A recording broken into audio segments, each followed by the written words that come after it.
What if the universe wasn't created to exist, but to slowly disappear? Not as a theory, not as poetry, but as a real process happening right now.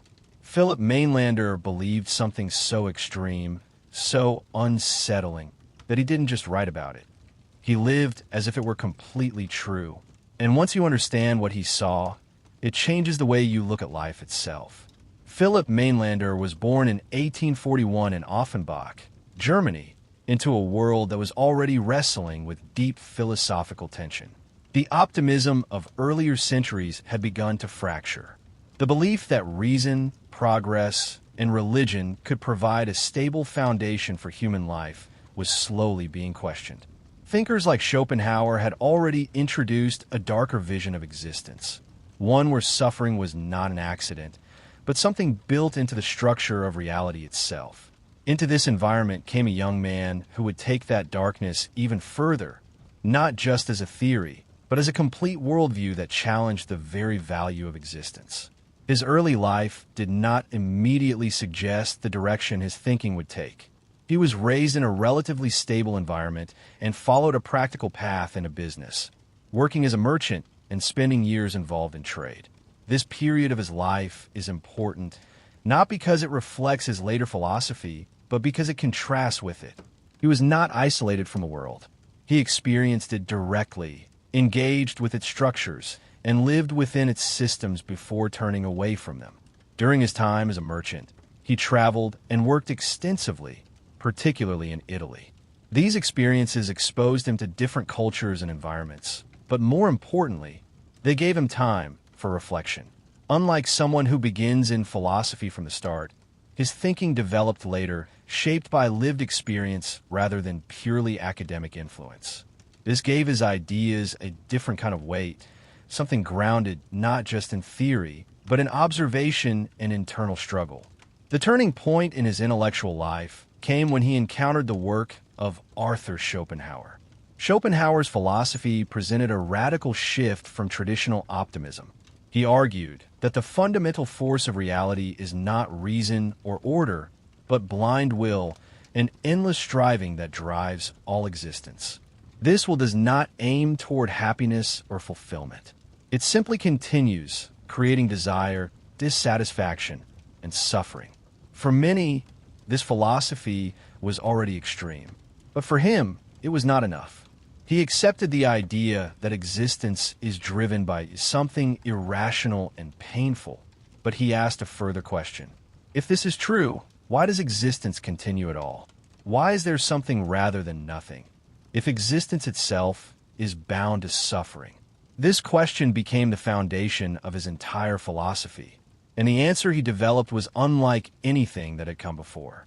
He proposed that the origin of the universe was not an act of creation in the traditional sense, but an act of self-negation. In his view, the ultimate reality, which he identified with God, did not create the world out of desire or intention, but out of a will to cease existing. This idea is difficult to grasp because it reverses the usual understanding of creation. Instead of a divine being bringing the world into existence as an expression of power or purpose, he suggested that existence itself is the result of a kind of cosmic death. The world exists because something fundamental chose to end itself, and what we experience as reality is the unfolding of that process. In this framework, existence is not moving toward fulfillment. It is moving toward extinction. Every process in the world, every form of life, every moment of change is part of a larger movement toward non-existence. Life is not the goal. It is a stage in the process of ending. This view gave his philosophy a deeply pessimistic tone, but it was not pessimism in a simple emotional sense. It was structured, systematic, and grounded in a specific interpretation of reality. He did not argue that life feels meaningless. He argued that it is, at its core, moving toward its own disappearance. At the same time, he did not see this as purely negative. If existence is tied to suffering, then the movement toward non-existence can be understood as a release from that suffering. In this sense, the end of existence is not something to be feared, but something that gives meaning to the process itself. He began developing these ideas into a comprehensive system, one that attempted to explain not just the origin of the world, but the direction in which it is moving. His writing combined elements of metaphysics, ethics, and a kind of cosmic narrative, presenting a vision of reality that is both unsettling and internally consistent. Unlike many philosophers who present their ideas gradually, his work carries a sense of intensity from the beginning. There is no attempt to soften the implications or make them more comfortable. He follows his reasoning to its conclusion, regardless of how it might be received. By the time he fully committed to philosophy, he had left his earlier life behind. He withdrew from business and dedicated himself entirely to writing and thinking. This shift was not just a career change. It reflected a deeper commitment to understanding the nature of existence, even if that understanding led to conclusions that challenge the value of life itself. What makes his position especially striking is that it does not rely on traditional religious belief, nor does it fully align with atheism. It occupies a space between, where the concept of God is redefined in a way that removes intention, purpose, and permanence. God, in his system, is not a creator who sustains the world, but a force that initiated its own end. By this stage, the foundation of his philosophy was set. Existence as a process of self-destruction. Life as a temporary phase within that process. And reality itself as something that is not moving toward meaning in the usual sense, but toward the absence of it. It is a perspective that does not offer comfort, but it does offer a kind of clarity, one that forces a confrontation with questions that are often avoided. Not just why we exist, but whether existence itself is something that should continue at all. As his ideas began to take a more complete form, what made his philosophy increasingly striking was not just its conclusion, but the way he tried to build it with structure and precision, almost as if he were constructing a system that could not be easily dismissed as mere emotion or despair. He did not want his view of existence to be seen as a reaction to suffering alone. He wanted it to stand as a coherent explanation of reality, something that followed logically from its starting point to its end. He began developing his central work, a project that would attempt to explain the origin, nature, and direction of the universe in one unified vision. But unlike most philosophical systems that aim to justify existence or find meaning within it, his system moved in the opposite direction. It was designed to explain why existence itself tends toward its own disappearance. At the core of this development was his reinterpretation of will, where Schopenhauer had described will as an endless force driving life forward. He introduced a decisive break. He argued that this force is not truly endless. It has a direction, and that direction is toward exhaustion, toward negation. The will that once expressed itself as existence is gradually undoing itself through the very process of living. This shift changes everything. If the fundamental force of reality is not trying to continue indefinitely, but is instead moving toward its own end, then all of existence must be understood differently. Growth, struggle, desire, even progress itself, are no longer signs of expansion or improvement. They are stages within a process that is slowly dissolving. He extended this idea into his understanding of human life. Human beings, in his view, are not exceptions to this process. They're expressions of it. The desires people feel, the goals they pursue, the sense of striving that defines much of human behavior, all of it reflects the deeper movement of will. But because this will is ultimately directed toward its own end, human striving carries within it a kind of contradiction. People seek fulfillment, but fulfillment never lasts. They pursue goals, but achieving them often leads to new desires rather than satisfaction. This cycle creates a continuous sense of lack, a restlessness that never fully resolves. For him, this was not simply a psychological observation. It was evidence of the deeper structure of reality itself. From this perspective, suffering is not an accident or a flaw. It is an essential feature of existence. It arises naturally from the tension between desire and its temporary satisfaction. As long as existence continues, this tension cannot be completely removed. Yet unlike a purely pessimistic view that ends in resignation, his philosophy introduces a different kind of conclusion. If suffering is tied to existence, and existence itself is moving toward its end, then the reduction of suffering is not achieved by improving life indefinitely, but by participating in the gradual movement away from existence. This idea begins to move into ethical territory, but in a way that feels unfamiliar. Traditional ethics often focuses on how to live well, how to create a good life within the world. His approach shifts the focus. The question becomes not how to maximize happiness, but how to understand one's place within a process that is already moving toward an endpoint. He did not suggest that individuals should simply withdraw from life or reject it immediately. Instead, he saw human awareness as part of the process itself. As consciousness develops, it becomes capable of recognizing the nature of existence. This recognition is not something that stops the process, but something that aligns with it. In this sense, knowledge plays a crucial role. To understand reality as it is, rather than as one might wish it to be, is itself a form of participation in the larger movement. Illusions, false hopes, and blind optimism can be seen as forces that prolong misunderstanding. Clarity, even when it is uncomfortable, brings one closer to the underlying direction of existence. His writing during this period carries a sense of urgency. There is very little attempt to soften his conclusions or make them more acceptable. He follows his reasoning with consistency, even when it leads to ideas that challenge deeply held assumptions about meaning, purpose, and value. At the same time, there's a strange kind of calm within his system. It is not chaotic or emotional. It is ordered, almost quiet, as if the movement toward non-existence is not violent, but gradual and inevitable. This calmness makes his philosophy feel less like a reaction and more like a description of something already unfolding. As his work progressed, he became increasingly isolated in his thinking. His ideas did not fit comfortably within the dominant philosophical traditions of his time.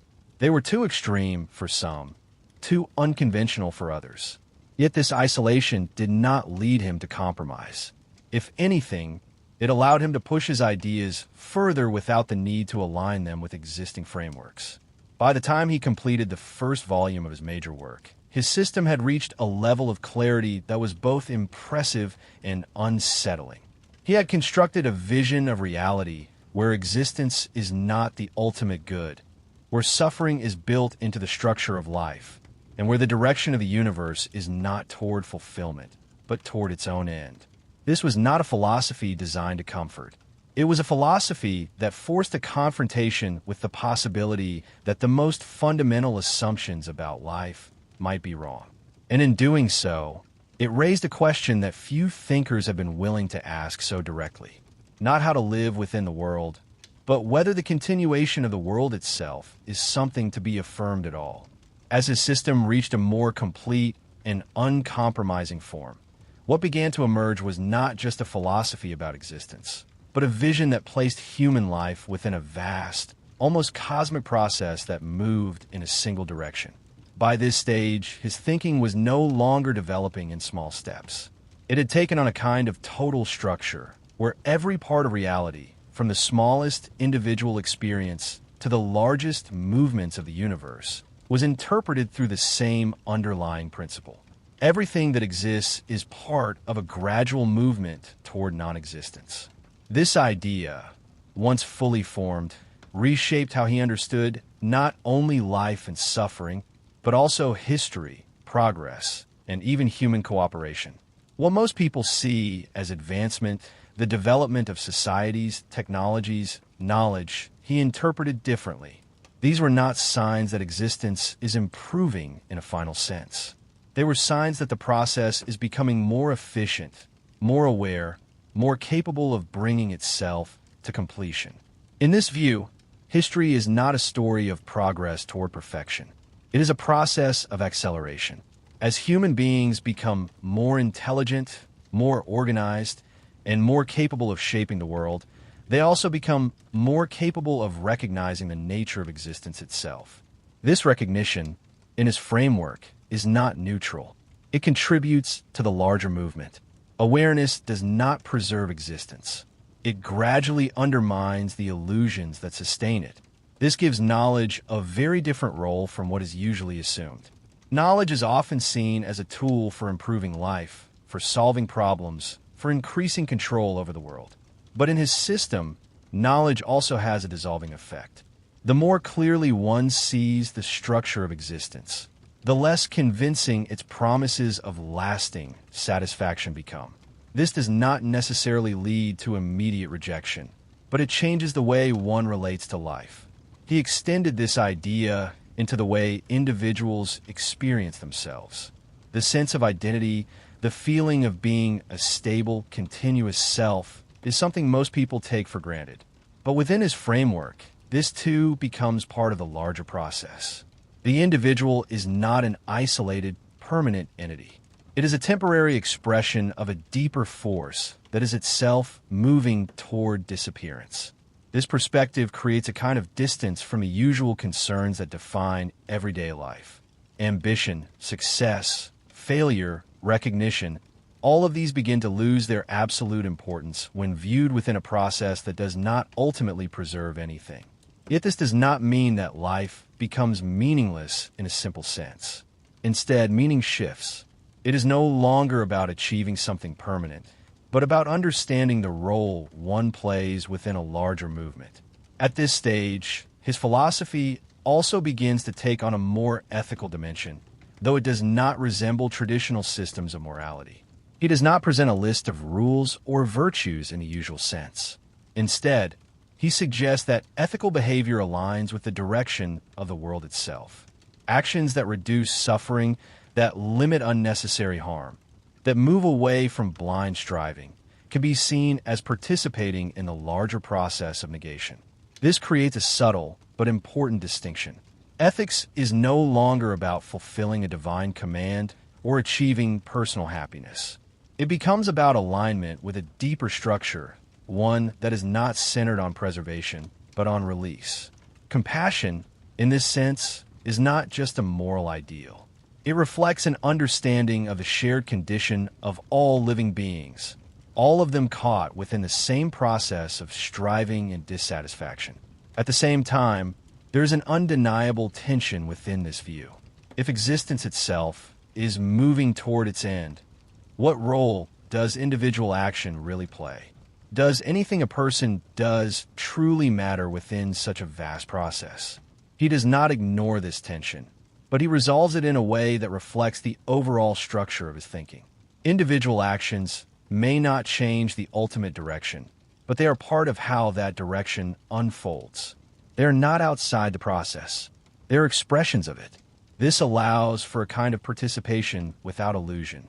A person does not need to believe that their actions will create permanent change in order to act meaningfully. Instead, meaning comes from acting in accordance with the deeper truth of existence, even if that truth does not lead to a final state that can be preserved. As his work approached completion, there was a sense that he had followed his ideas as far as they could go. He had constructed a system that began with a radical reinterpretation of the origin of the universe and extended all the way to the details of human experience. There was very little left unexplored within his framework. Yet what makes this stage of his philosophy especially striking is not just its completeness, but its intensity.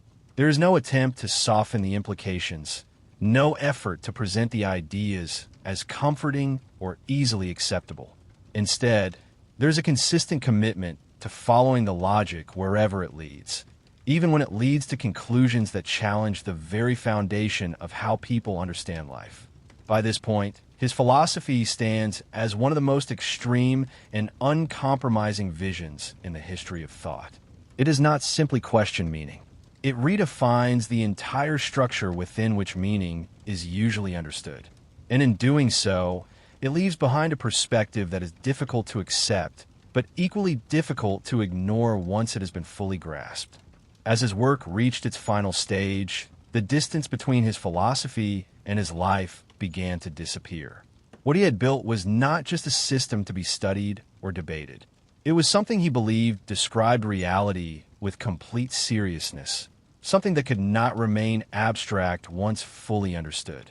For many thinkers, there is always a gap between theory and existence, a space where ideas remain ideas. But in his case, that space became smaller and smaller until it almost vanished entirely. By the time he completed the first volume of his major work, his system was no longer developing. It had reached its conclusion. Existence, in his view, was a process set in motion by an original act of self-negation, unfolding through time toward its own end. Human life, with all its striving, desire, and suffering, was part of that unfolding. Knowledge revealed this structure. Awareness aligned the individual with it. What remained was not a new idea, but a confrontation. If this understanding is true, then what follows from it? Not in theory, but in life. This is where his story takes on a weight that separates him from most philosophers. For many, even the most radical ideas remain within the boundaries of thought. They influence how a person sees the world, but they do not necessarily determine how a person acts within it. In his case, the connection between understanding and action became direct. He did not present this as a dramatic turning point. There is no evidence of hesitation in the way his philosophy is written. There is a consistency that runs from beginning to end, as if once he accepted the foundation of his system, everything else followed with a kind of inevitability. His work does not build toward a reversal or a reconsideration. It builds toward completion. Shortly after the publication of his major work, at the age of 34, he ended his life. This event is often presented as a tragic conclusion, but within the structure of his philosophy, it takes on a different meaning. It is not treated as a contradiction of his ideas, but as something that aligns with them, an act that reflects the same movement he described at the level of the universe. This does not make it simple or easy to understand. In fact, it raises difficult questions about the relationship between philosophy and action, about the limits of reasoning, and about the point at which an idea moves beyond explanation into something that directly shapes behavior. What is important, however, is not to reduce his entire philosophy to this single act. His work is larger than its ending. It is a complete system that attempts to explain why existence itself tends toward its own disappearance, why suffering is built into the structure of life, and why awareness does not resolve this tension, but reveals it more clearly. After his death, his work did not immediately gain widespread recognition. It remained relatively obscure, overshadowed by the thinkers who influenced him and those who came after. But over time, it began to attract attention from those willing to engage with its depth and its difficulty. What they found was not just a pessimistic view of life, but a philosophy that follows its logic without compromise.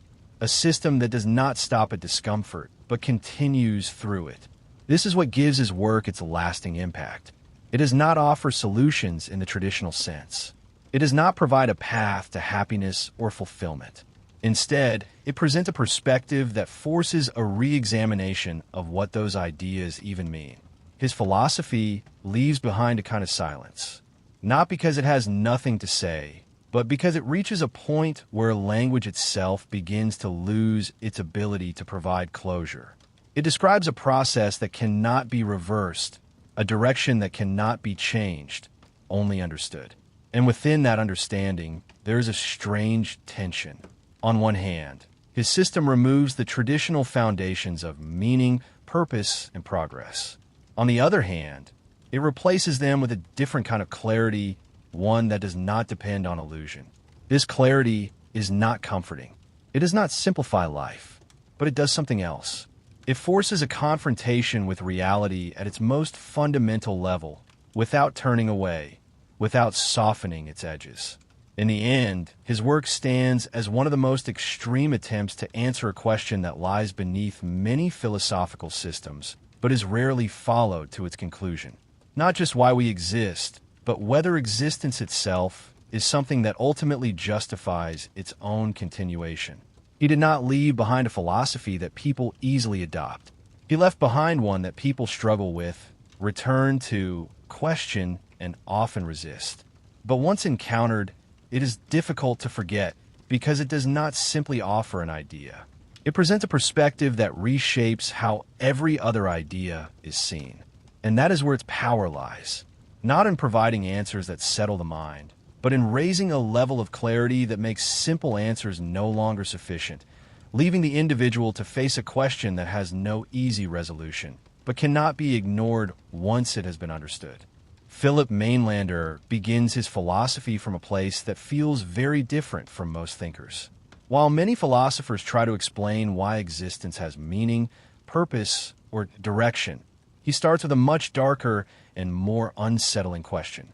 What if existence itself is not something to be preserved, but something that is moving toward its own end? This idea does not come from simple pessimism or emotional despair. It is built through a structured attempt to understand reality by taking earlier philosophical systems and pushing them to their logical extreme. Mainländer is heavily influenced by Arthur Schopenhauer, who argued that the fundamental force behind existence is a blind, irrational will, constantly striving without ever reaching satisfaction. But Mainländer does something radical with this idea. Instead of accepting that the will endlessly continues, he asks what would happen if this will had already reached a turning point. What if the ultimate movement of reality is not toward endless striving, but toward release from it? He begins by reconsidering the concept of unity. Many philosophical systems, especially those influenced by religion or idealism, suggest that reality is grounded in a single, unified source. This source is often seen as perfect, eternal, and complete. Mainländer accepts the idea of a single original unity, but he gives it a completely different interpretation. Instead of viewing this unity as something that continues to exist in its perfect state, he suggests that it made a fundamental decision.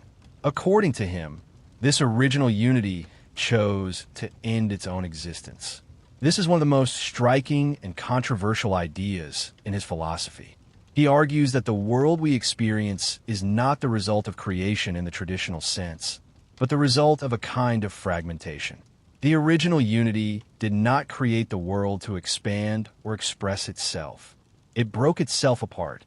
In this view, the universe is not a living, unified system moving toward fulfillment. It is the remains of something that has already dissolved. Existence, as we experience it, is a process that follows from that original act of self-destruction. This idea changes the entire direction of philosophy. Instead of asking why existence exists in order to continue, Mainländer asks why it exists as part of a process that is moving toward its own end. From this starting point, he develops the idea that everything in the universe is moving in the same direction, not toward growth in the sense of becoming more complete, but toward reduction, toward the gradual fading of existence. At first, this may seem difficult to accept because much of what we observe appears to move in the opposite direction. Life grows, organisms develop, societies expand, and knowledge increases. But Mainländer interprets these processes differently. He argues that what appears to be growth is actually part of a larger process that ultimately leads to decline. Every system, no matter how complex, eventually reaches a point where it begins to break down. Living beings age and die. Structures weaken over time. Energy is used and dissipated. Even progress, in this sense, does not escape this pattern. It may delay decline or make life more comfortable, but does not change the final direction. Everything that exists is still moving toward an end. This leads to a central concept in his philosophy, which is the idea that the will, instead of striving endlessly, is actually oriented toward non-existence.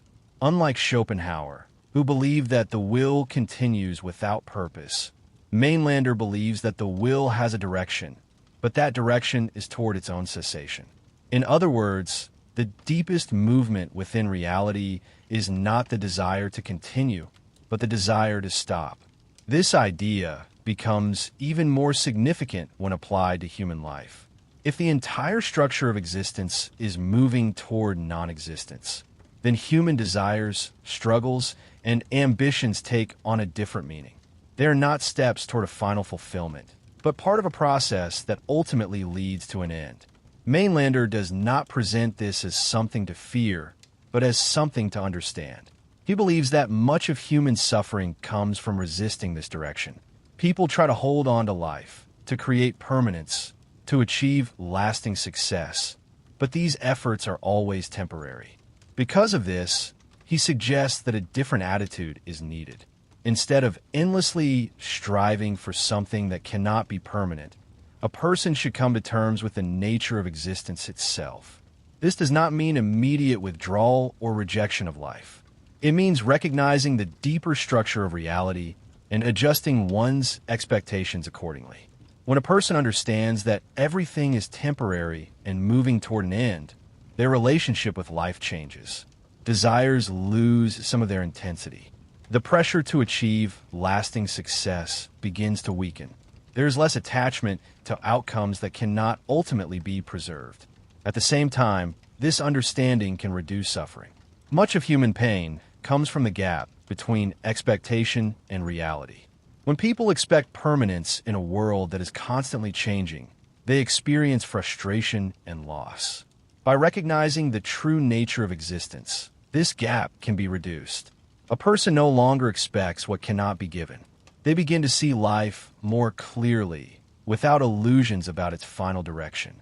Another important aspect of his philosophy is the idea of individuality. Since the original unity has broken into countless parts, each individual being is a fragment of that original whole.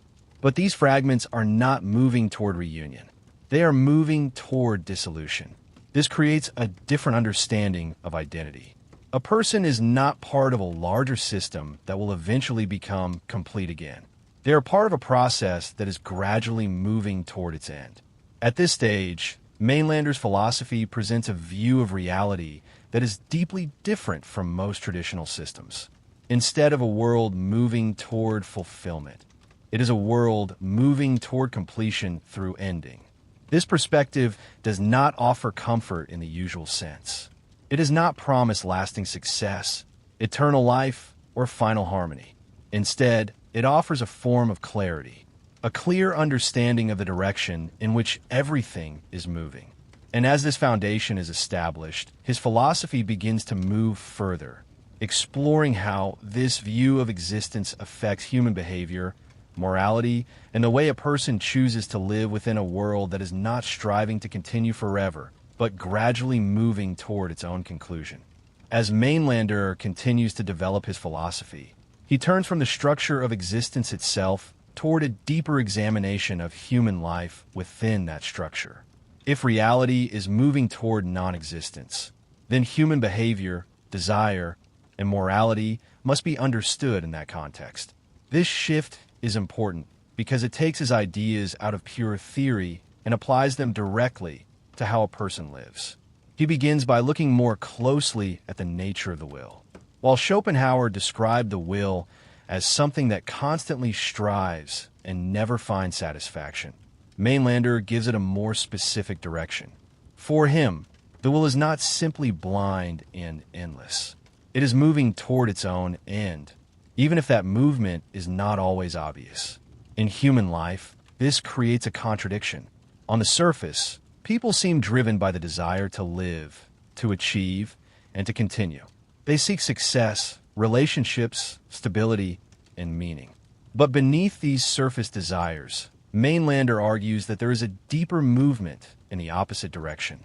He suggests that what appears as the will to live is actually a more complex expression of a deeper will that is ultimately directed toward non-existence. This does not mean that people consciously want to stop existing. Instead, it means that the entire structure of desire is part of a process that leads toward exhaustion, decline, and eventual cessation. This idea becomes clearer when observing how desire operates. When a person wants something, they feel tension. They are incomplete in some way and believe that achieving their goal will bring satisfaction. But once the goal is reached, the satisfaction does not last. A new desire appears, and the cycle continues. This constant cycle of desire and temporary satisfaction creates a kind of fatigue. Life becomes a series of efforts that never fully resolve. Even when things go well, the sense of completion is never permanent. Mainlander interprets this not as a failure of human effort, but as a reflection of the deeper structure of reality. The will does not aim at permanent fulfillment, because its true direction is not toward completion in life, but toward the end of striving itself. From this perspective, suffering becomes easier to understand. Suffering is not an accidental part of life. It is built into the structure of existence. As long as there is striving, there will be dissatisfaction, because no goal can permanently resolve the tension created by desire. This leads to a significant shift in how a person should approach life. Instead of trying to eliminate all suffering through achievement or control, Mainlander suggests that it is more realistic to understand why suffering exists in the first place. By understanding that desire itself is part of a process that cannot lead to permanent fulfillment, a person can begin to change their relationship with it. They no longer chase every desire with the expectation that it will solve everything. Instead, they begin to see desires as temporary movements within a larger process. This change in perspective reduces the intensity of attachment. A person may still act, still pursue goals, but with less illusion about their ultimate importance. This creates a quieter, more detached way of living. At this point, his philosophy begins to move toward ethics. If life is not about achieving lasting fulfillment through desire, then what should guide human action? What does it mean to live well in a world that is moving toward its end? Mainlander does not suggest chaos or complete withdrawal. Instead, he develops a form of ethics based on reduction of suffering and acceptance of reality. Since suffering is tied to desire and striving, actions that reduce unnecessary suffering become important. This includes not only one's own suffering, but also the suffering of others. Even within a world moving toward non-existence, human beings still experience pain, conflict, and difficulty. Because of this, compassion becomes meaningful. Helping others, reducing harm, and acting with awareness are not pointless. They are ways of making the process of existence less harsh. Even if there is no permanent solution, there can still be improvement in how life is experienced. At the same time, he introduces a more radical idea. If the ultimate direction of reality is toward non-existence, then the highest alignment with this direction would be to move toward it consciously. This does not mean impulsive action or emotional reaction. It is a philosophical position about the nature of existence itself. However, this part of his philosophy is complex and often misunderstood. He does not reduce it to a simple instruction. Instead, it remains connected to his broader view that life, as a whole, is already moving in that direction, whether individuals recognize it or not. For most people, the practical outcome is not extreme action, but a change in understanding. A person who sees the nature of existence clearly will begin to live differently. They will place less value on temporary achievements and more value on clarity, calmness, and reduction of unnecessary struggle. This leads to a quieter form of life, one that is less driven by constant ambition and more focused on understanding and acceptance. It does not eliminate activity, but it changes its purpose. Another important aspect of his philosophy is how it reframes meaning. In many systems, meaning is tied to progress, growth, or final achievement. But in Mainlander's view, meaning does not come from reaching a final state of success. Instead, meaning is found in understanding the process itself. A person who sees reality clearly, who understands the direction of existence, is living in alignment with truth, even if that truth is not comforting. This creates a different kind of clarity, not a hopeful or optimistic clarity, but a direct and honest one. It removes illusions about permanence and replaces them with a realistic view of how things actually are.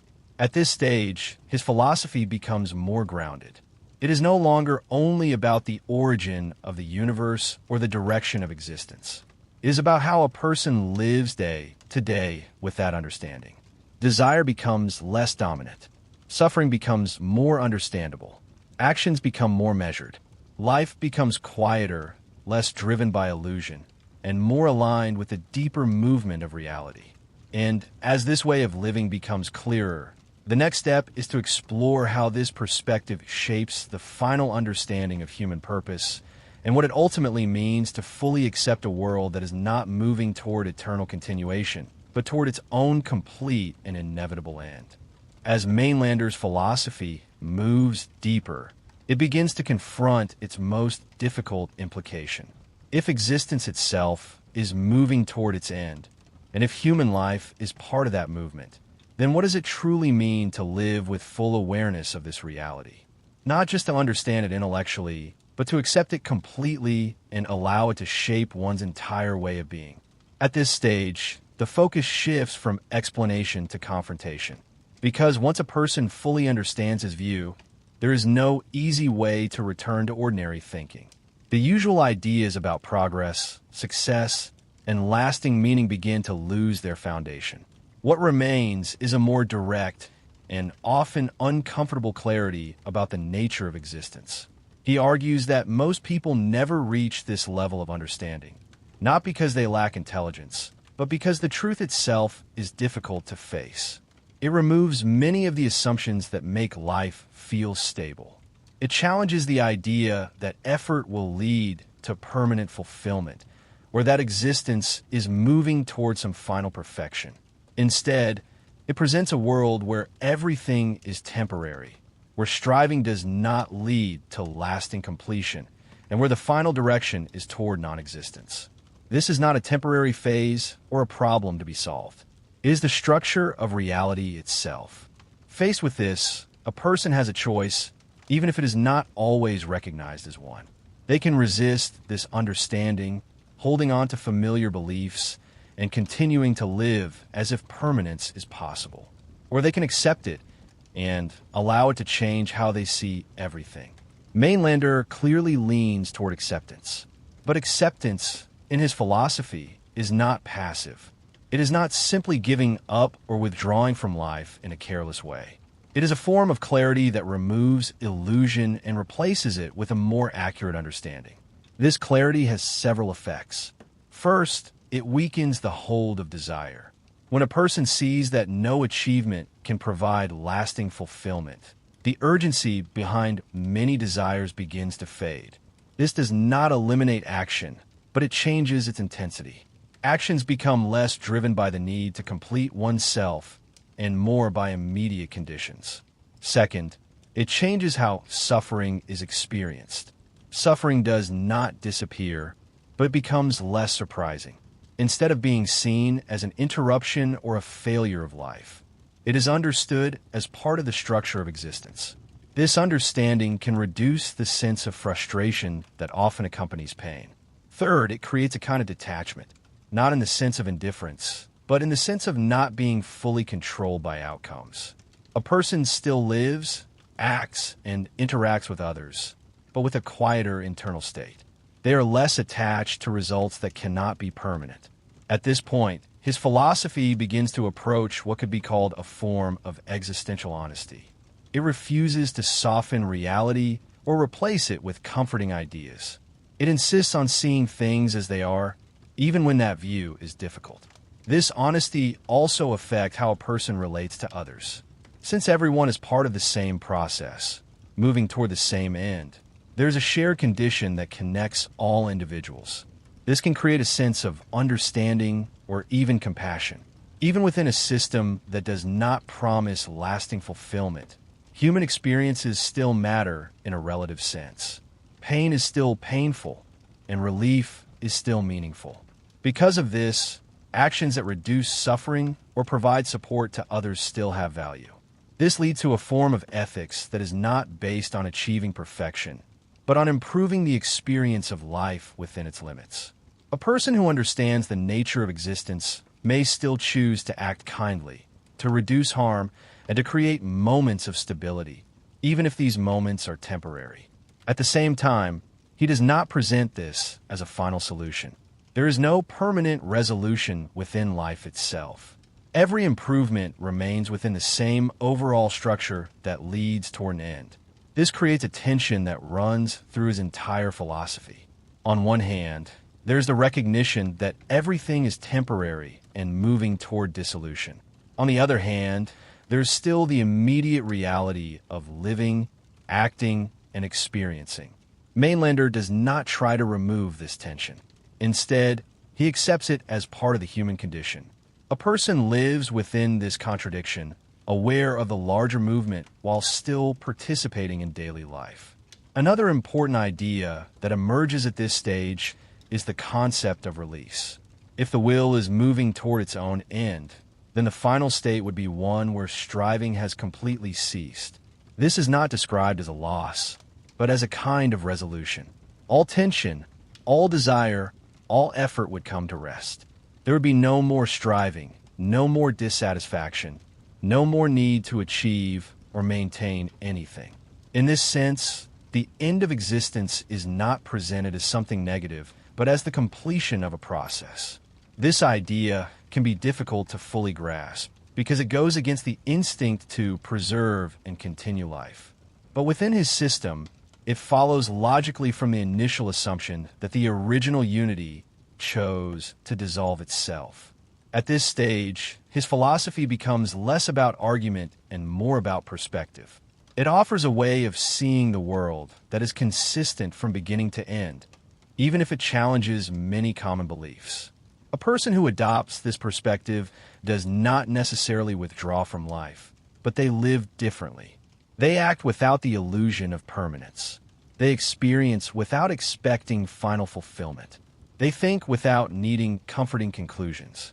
And as this perspective reaches its final stage, the question is no longer about explaining reality or even adjusting to it. It becomes a question of what it means to fully accept this view without resistance, and how that acceptance shapes the final understanding of life, purpose, and the end toward which everything is moving. As Mainländer's philosophy reaches its final stage, everything he has built begins to settle into a single, unavoidable conclusion. If existence began through the fragmentation of an original unity, and if every part of reality is moving toward its end, then the meaning of life cannot be found in continuation, achievement, or permanence. It must be understood in relation to this movement toward completion through ending. At this point, his philosophy becomes less about explaining the world and more about how a person stands within it. Not what they achieve, not what they accumulate, but how clearly they understand the nature of existence and how honestly they respond to it.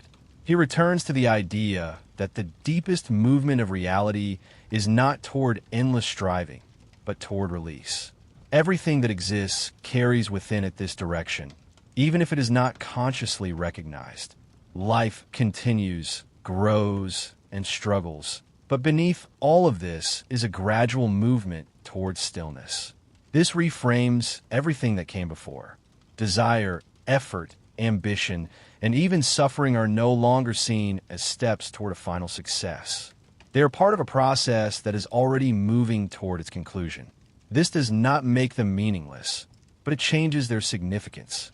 A person who understands this no longer expects life to provide a final resolution within itself. There is no lasting state of completion to be achieved through action or possession. This realization removes a certain kind of pressure.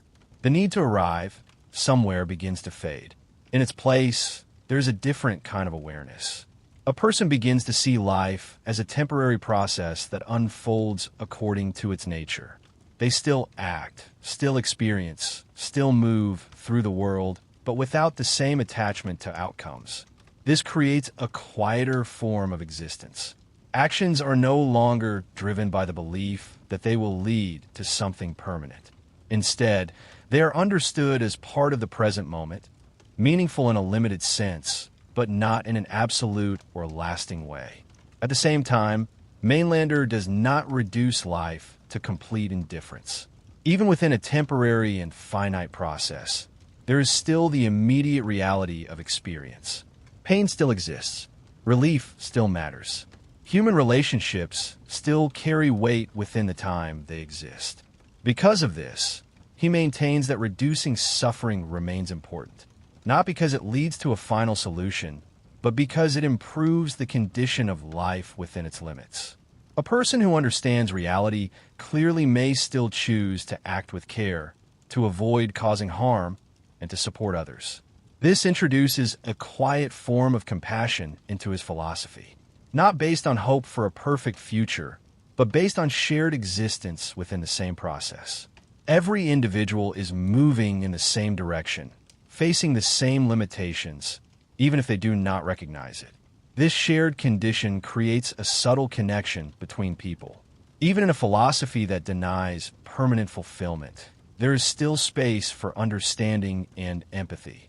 At the same time, he brings his most difficult idea into full clarity. If the ultimate direction of existence is toward non-existence, then the completion of this process would be the end of all striving, all desire, and all tension. In this final state, nothing is lacking because there is no longer anything that needs to be fulfilled. The constant movement that defines life comes to rest. This is not described in emotional terms, but as the logical conclusion of the entire system. For Mainländer, this is not a tragedy within his framework. It is the resolution of the problem that existence itself represents. If striving creates dissatisfaction, then the end of striving removes that dissatisfaction completely. However, within human life, this final state is not something that is fully experienced in a direct way. It remains the ultimate direction rather than an immediate reality. What matters is how a person lives with the knowledge of that direction. At this point, his philosophy reaches a kind of stillness. There are no further developments, no additional layers to uncover. Everything has been traced back to its origin and forward to its conclusion. A person who accepts this view completely lives without illusion. They do not expect permanence where it cannot exist. They do not seek final fulfillment in temporary things. They understand the limits of life and act within them. This does not remove all difficulty, but it changes the way difficulty is experienced. Without the expectation of a perfect outcome, failure loses some of its weight. Without the belief in lasting success, achievement loses its illusion of permanence. Life becomes something that is lived moment by moment, without the need to secure a final result. This can create a sense of calm, not because everything is resolved, but because the need for resolution has been removed. In the end, Mainländer presents a philosophy that is both consistent and uncompromising. It begins with the idea of an original unity that dissolves itself, continues through the understanding of existence as a process moving toward its end, and concludes with a view of life that accepts this direction without resistance. There is no promise of eternal meaning, no assurance of lasting fulfillment, and no final state within life that resolves everything. What remains is clarity, a clear view of existence as it is, without illusion. And within that clarity, a person finds a different kind of peace. Not the peace of completion, but the peace of understanding. A quiet acceptance of the process as it unfolds, and a recognition that everything, without exception, is moving toward the same final stillness where all striving comes to an end.